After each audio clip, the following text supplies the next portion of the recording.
오늘 본문은 이스라엘 백성들이 광야 40년의 시간을 마치고 축복의 땅 가나안 땅에 앞서 바로 직전 요단강 앞에 서 있는 모습들을 기록하고 있습니다. 우리 인생과 삶도 하나님께서 약속하신 축복의 땅 가나안 땅에 들어가기에 앞서 어려움과 문제와 고난이 있어 마치 요단강 앞에 서 있는 이스라엘 백성들처럼 두려움과 염려와 근심 가운데 있을 수 있습니다. 그러나 하나님께서는 모세의 하나님이 되어주심으로 홍해를 갈라주시고 여호수아의 하나님이 되어주심으로 요단강을 갈라주셨던 것처럼 이제 우리의 하나님이 되어주심으로 우리 인생과 삶을 가로막고 있는 홍해와 요단강을 갈라주실 줄로 믿습니다. 뿐만 아니라 갈라진 홍해와 요단강이 마른 땅이 되어 그 땅을 건너갔던 것처럼 우리들의 인생, 슬픔과 눈물과 고난과 고통 때문에 참으로 늪지와 같던 우리 인생이 이제는 마른 땅이 되어 그 땅을 믿음으로 건너가게 될 줄로 믿습니다. 그런 놀라운 역사와 기적의 주인공 다 되시기를 주님의 이름으로 축원드립니다. 그런데 오늘 본문에는 바로 그런 축복의 주인공들이 바로 이스라엘의 제사장들이라는 사실입니다. 아니, 정확하게 말씀을 드리자면 이스라엘 백성들이 홍해를 건너 요단강을 건너 이제 축복의 땅 가나안 땅으로 들어갈 수 있었던 것은 앞서 언약궤를 메고 건너갔던 바로 제사장들의 언약궤를 메고 갔던 제사장들 덕분이라는 사실입니다. 그들이 자신에게 주어진 사명을 감당하고 언약궤를 메고 요단강에 들어가지 않았다면, 그리고 요단강에 굳게 서 있지 않았다면 이스라엘 백성들은 결코 요단강을 건너 축복의 땅으로 들어갈 수 없었을 것입니다.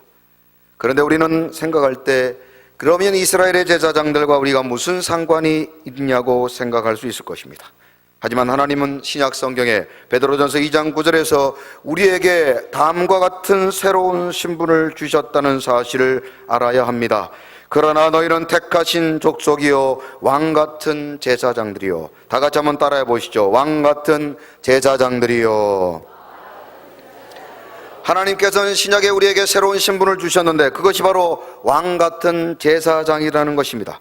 그러므로 이 시대의 왕같은 제사장으로 부름을 받은 우리는 요단강 앞에, 요동치는 요단강 앞에 인생의 문제 앞에 있는 나라와 민족과 교회와 가정과 자녀를 위해 하나님께서 주신 사명의 언약궤를 메고 요단강에 들어가 요단강에 굳게 서 있어야 될 것입니다. 왜냐하면 제사장들이 요단강에 언약궤를 메고 굳게 서 있었기 때문에 이스라엘 백성들이 요단을 건너 축복의 땅 가나안 땅으로 들어갔던 것처럼 오늘 저와 여러분들을 통하여 고난의 요단강 앞에 믿음으로 사명을 감당하고 굳게 서 있을 때 우리로 말미암아 우리의 사랑하는 모든 공동체가 이제는 요단강을 건너 마른 땅을 지나 축복의 땅 가나안 땅으로 들어가는 축복의 통로가 될 줄로 믿습니다. 너는 담장 너머로 뻗은 나무 가지에 푸른 열매처럼 하나님의 귀한 축복이 삶에 가득히 넘쳐날 거야. 너는 어떤 시련이 와도 능히 이겨내 강한 팔이 있어 전능하신 하나님께서 너와 언제나 함께 하시니 너는 하나님의 사랑 아름다운 하나님의 사랑 나는 널 위해 기도하며 내 길을 축복할 거야. 너는 하나님의 선물 사랑스러운 하나님의 열매 주의 꿈에 꽃 피운 나무가 너는 하나님의 사랑 너는 하나님의 아름다운 하나님의 사랑 나는 널 위해 기도하며 내 길을 축복할 거야. 너는 하나님의 선물 사랑스러운 하나님의 열매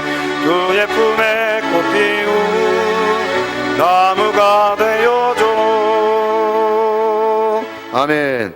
우리 서광의 모든 성도님들이 남은 생의 축복의 통로가 되시기를 주님의 이름으로 축원드립니다. 그렇다면 어떻게 언약궤를 맨 제사장들이 자신들에게 주어진 사명을 끝까지 감당할 수 있었을까? 우리는 지난주에 그 두 가지 이유를 살펴보았습니다. 하나님께서 제사장들로 말미암아 자신에게 주어진 사명을 감당하라고 하나님께서는 12지파 가운데 한 사람씩을 선택하여 그들의 동력자로 보내주셨다는 사실입니다.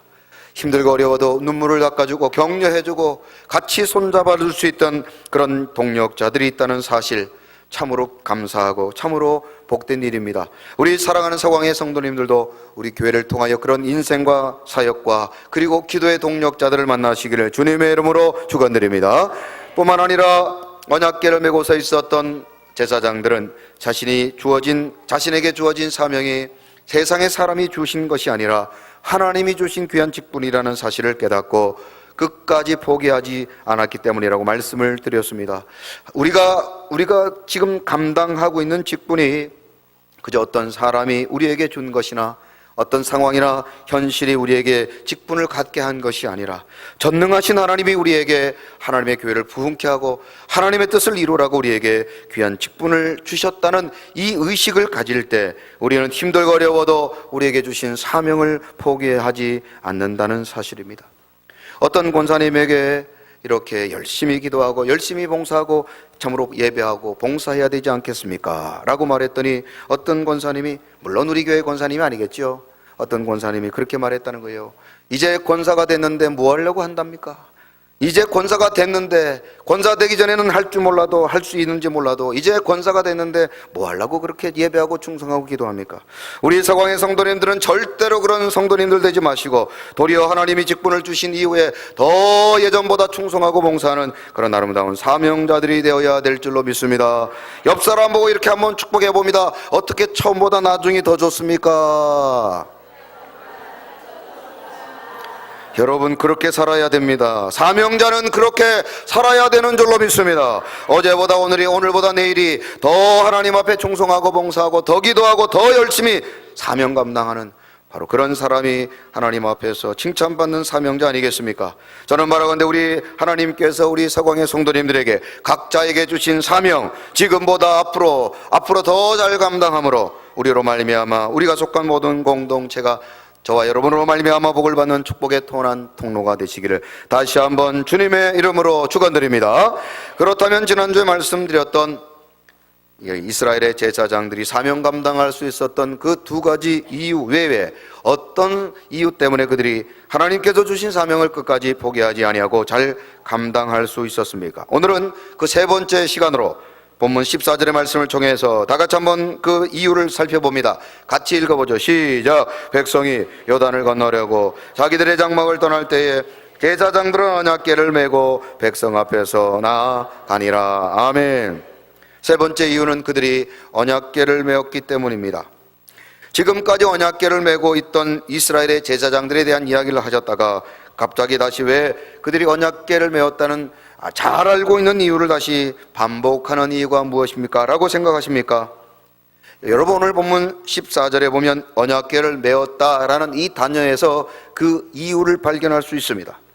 히브리어 단어 나사라는 단어는 바로 짊어지다, 담당하다라는 뜻을 가지고 있는 단어입니다. 민수기 11장 17절에 보면 히브리어 이 나사라는 단어를 다음과 같이 사용하고 있습니다. 자, 같이 한번 읽어보시죠. 시작. 내가 강림하여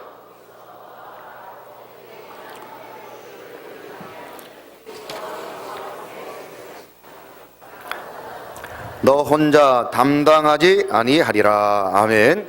여기서 담당이라는 말을 나사라는 히브리어를 사용하고 있다는 것을 발견하게 될 것입니다. 또한 민수기 30장 15절에도 보면 이 나사라는 단어를 다른 단어로, 다른 용도로 사용하고 있습니다. 자, 같이 한번 읽어보시죠. 시작. 그러나 그의 남편이 들은 지 얼마 후에 그것을 무효하게 하면 그가 아내의 죄를 담당할 것이니라. 아멘.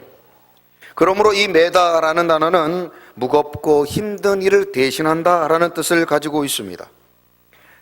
제사장들이 언약궤를 메고 있을 때 그 메다라는 단어를 본문의 저자가 히브리어 단어 나사를 사용하고 있는 것은 그들이 이 감당하고 있는 언약궤를 맨 일이 결코 쉬운 일이 아니라는 것을 우리에게 말해주고 있는 것입니다.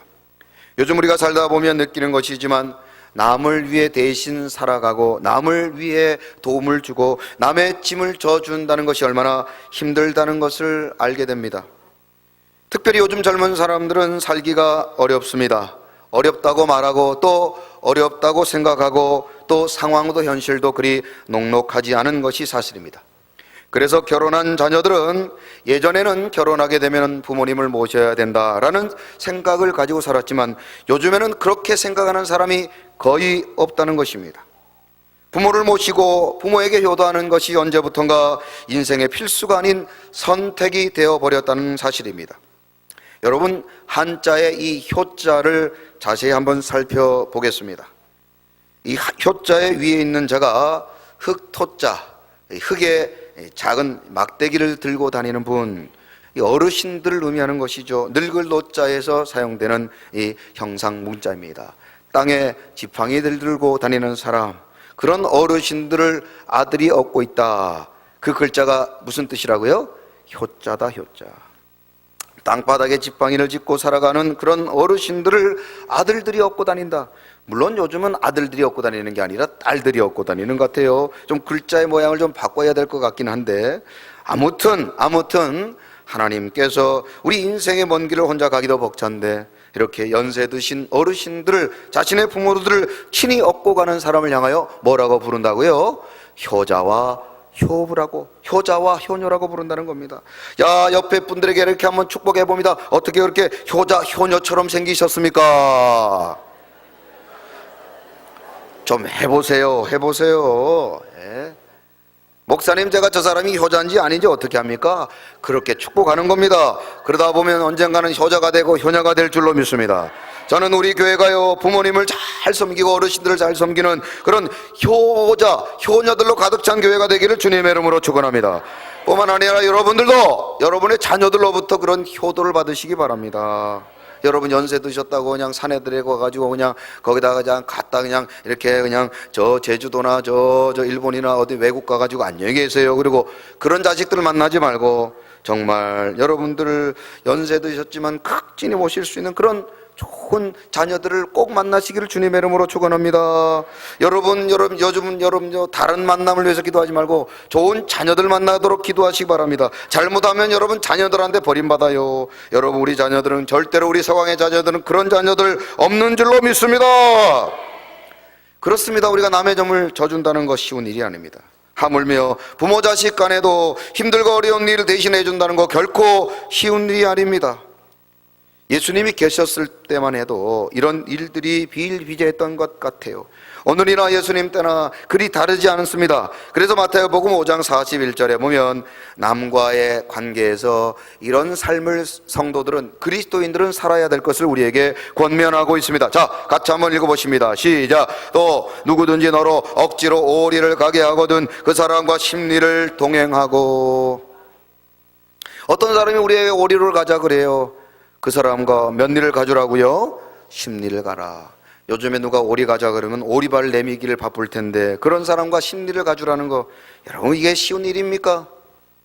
그런데 인생을 살다 보면 우리를 위해서 이렇게 대신 져주는 사람, 부모 자식도 아니고 또 여러분 아무리 그렇게 친하고 그렇게 나와 오랫동안 신앙생활하고 같은 교회를 다녔던 사람이랄지라도 힘들고 어려우면 고개 돌려버리는 것이 인생 아닙니까? 우리 형제교회 목사님 가운데 지난 주간에 목사님을 한 번 만났는데 그분이 그런 얘기를 해요. 지금 교회를 하다가 교회가 문을 닫았어요. 개척교회 건물에 있던 주인이 그만 부도를 내는 바람에 그 건물이 하루아침에 경매로 넘어가는 바람에 교회에서 모든 성도들과 함께 쫓겨나오게 되었다는 겁니다. 예전에는 노예에 가면 그래도 작은 개척교회라도 그렇게 목사님들이 반겨주고 만나고 연락도 주셨는데 교회를 잃어버리고 나니까 더 이상 연락도 안 하고 만나려고 하지도 않는다는 거예요. 만나려고 하지도 않는다는 거예요. 여러분, 이게 세상입니다. 이게 사람들입니다.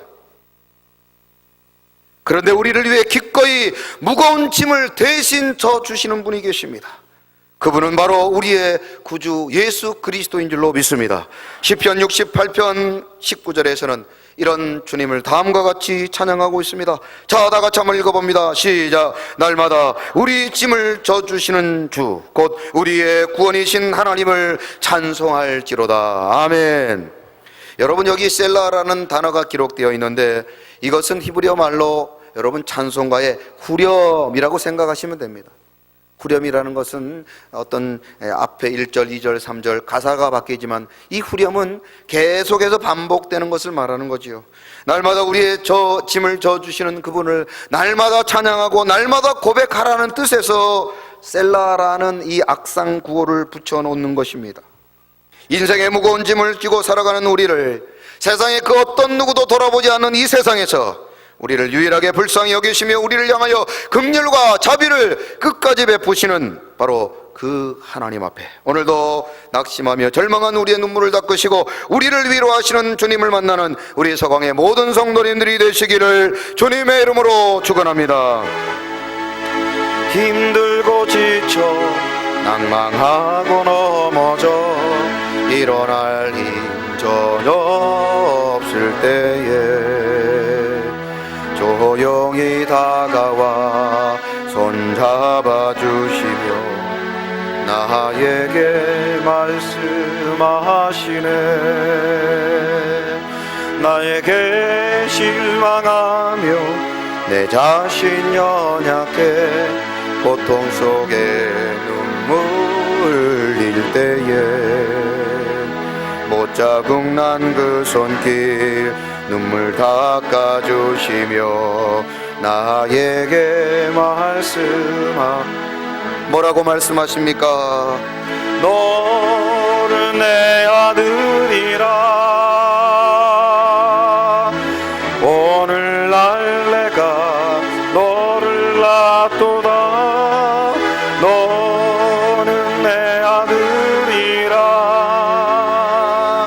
나의 사랑하는 내 아들. 우리 다시 한번 찬양합니다. 힘들고 지쳐 낭망하고 넘어져 일어날 힘 전혀 없을 때에 조용히 다가와 손잡아 주시며 나에게 말씀하시네. 나에게 실망하며 내 자신 연약해 고통 속에 눈물 흘릴 때에 못자국 난 그 손길 눈물 닦아주시며 나에게 말씀하시네. 우리 다 같이 믿음으로 고백합니다. 너는 내 아들이라. 오늘날 내가 너를 낳도다. 너는 내 아들이라. 나의 사랑하는 너는 내 아들이라. 너는 내 아들이라. 오늘날 내가 너를 낳도다. 너는 내 아들이라. 나의 사랑하는 내 아들이라. 아멘. 신약에 오신 예수님은 우리 인생의 단순한 짐만 져주신 것이 아니라 가장 무겁고 아무도 결코 들 수 없었던 죄의 짐까지도 대신 져주셨다는 사실입니다. 그래서 요한복음 1장 29절에서는 세례 요한이 예수님에 대해서 다음과 같이 그를 소개하고 있습니다. 자, 같이 한번 읽어보십니다. 시작. 이튿날 요한이 예수께서 자기에게 나오심을 보고 이르되 보라, 세상죄를 지고 가는 하나님의 어린 양이로다. 아멘. 그러므로 오늘 본문에 소개된 이스라엘의 제사장들은 마치 신약에 오신 예수 그리스도께서 우리를 위하여 대신 십자가를 지신 것처럼 이제 이스라엘의 모든 백성들을 위하여 언약궤를 메고 요단강 가운데 서 있는 것입니다. 그들은 자신의 부귀나 영화를 위하여 언약궤를 메고 서 있었던 것이 아니라 오직 하나님의 말씀에 순종하며 이스라엘 백성들을 위하여 친히 그 무겁고 고통스러운 언약궤를 메고 요단강 가운데 서 있었던 것입니다.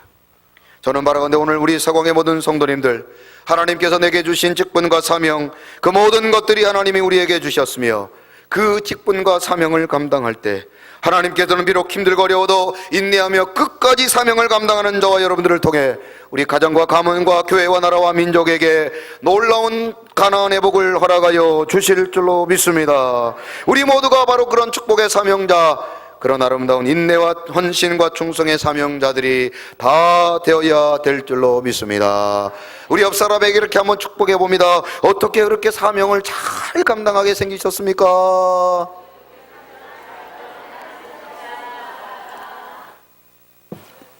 여러분, 우리 교회를 오신 분들은 아예 포기하세요.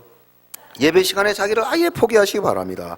잘만 하면 찬양시키고, 잘만 하면 옆 사람에게 인사시키고, 여러분 아예 포기하세요.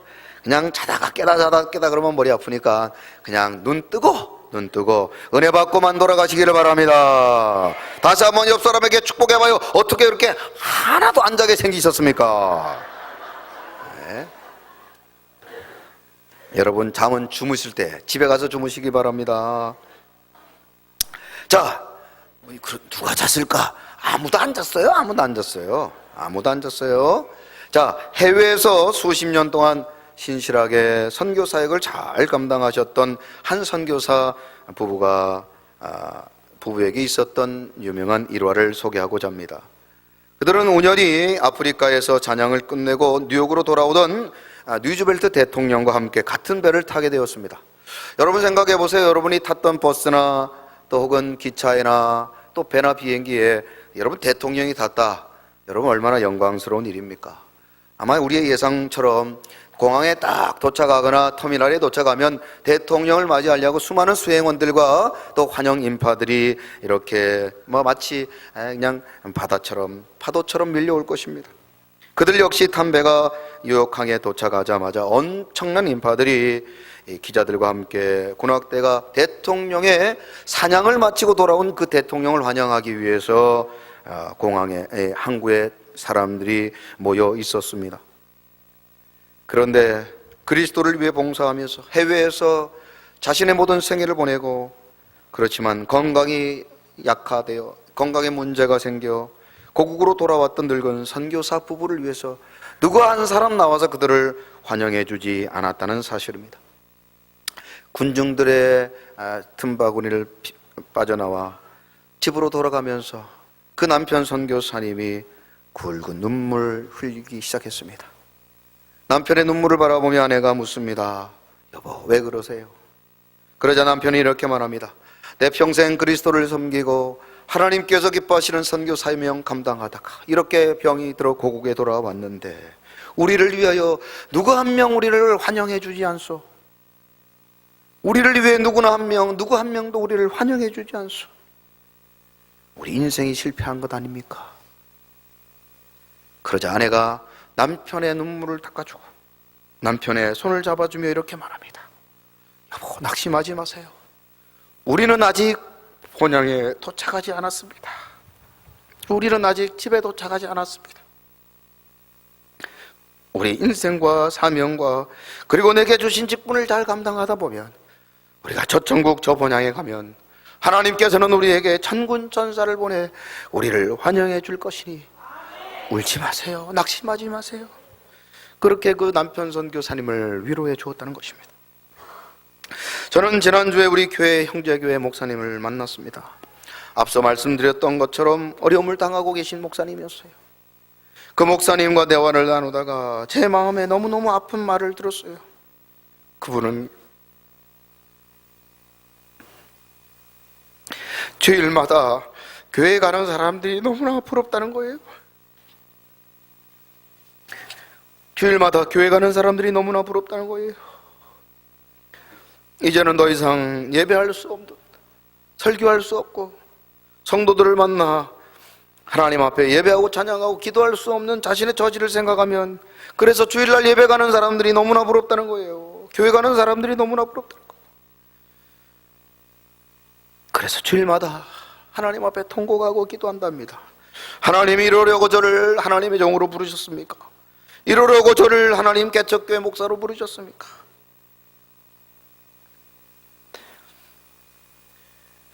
그러나 오늘 말씀처럼 우리는 아직 집에 도착하지 않았습니다.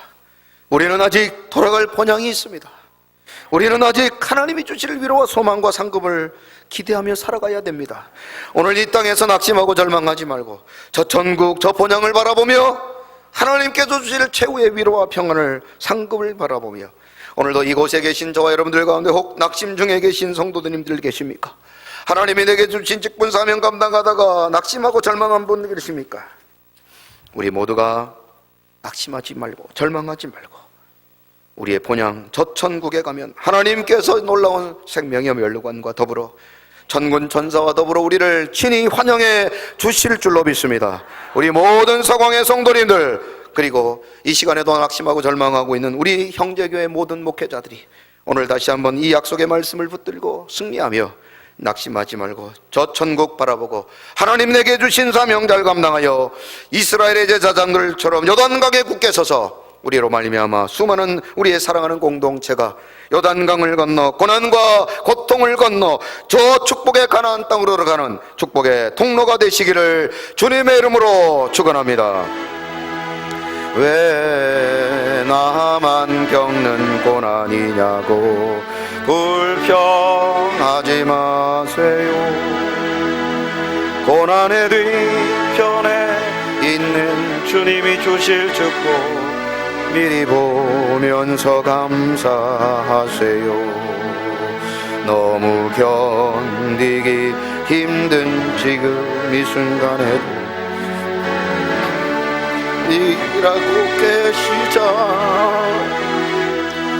남들은 지쳐 앉아 있을지라도 당신만은 일어서세요. 힘을 내세요. 힘을 내세요.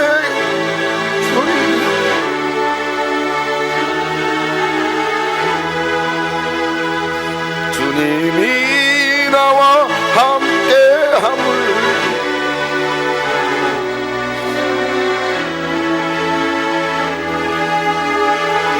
왜 이런 슬픔 찾아왔는지, 왜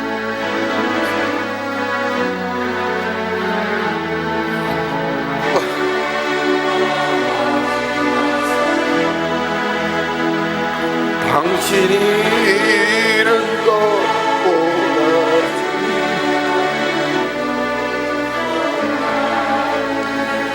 감사하세요. 너무 힘든 지금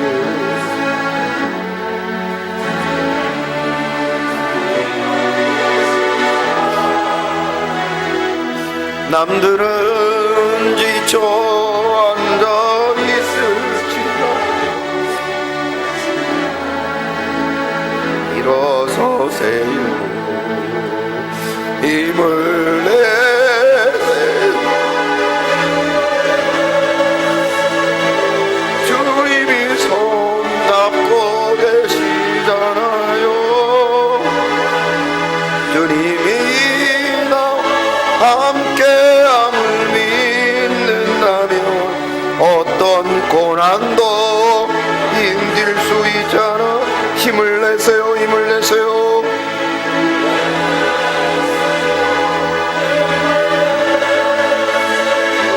주님이 손잡고 계시잖아요. 주님이 나와 함께함을 믿는다면 어떤 역경도 견딜 수 있잖아. 주님이 나와 함께함을 믿는다면 어떤 슬픔도 참을 수 있잖아요. 주님이 나와 함께함을 믿는 어떤 고난도 어떤 고난도 견딜 수 있잖아요. 우리 시간 나같이 말씀을 생각하며 기도합니다. 지금도 요단강 앞에, 인생의 문제 앞에 절망하고 낙심하고 슬퍼하고 통곡하며 애통하고 사는 것보다 죽은 것이 낫다고 그렇게 실망하고 낙심한 자들이 있습니다. 오늘 이곳에도 우리 사랑하는 서광의 성도님들 가운데도 그런 절망과 고통 가운데 계신 분들이 계십니다. 그러나 오늘도 주신 약속의 말씀 의지하며 우리에게 주신 사명의 언약궤를 메고 우리 모두가 요단강에 들어가 요단강에 굳게 서는 사명자들이 되게 하여 주옵소서. 지금은 비록 힘들고 어려워도 우리가 가게 될 저 본향에서 하나님이 기꺼이 우리를 환영해 주시며 우리에게 위로와 소망과 평안과 세상이 줄 수 없는 상급을 허락하여 주실 줄로 믿습니다. 저 천국 저 본향을 바라보며 다시 한번 내게 주신 사명 감당하기를 결단하는 우리 모든 서강의 성도님들 되게 해달라고 다같이 주여 한번 외친 후에 동서로 기도합니다.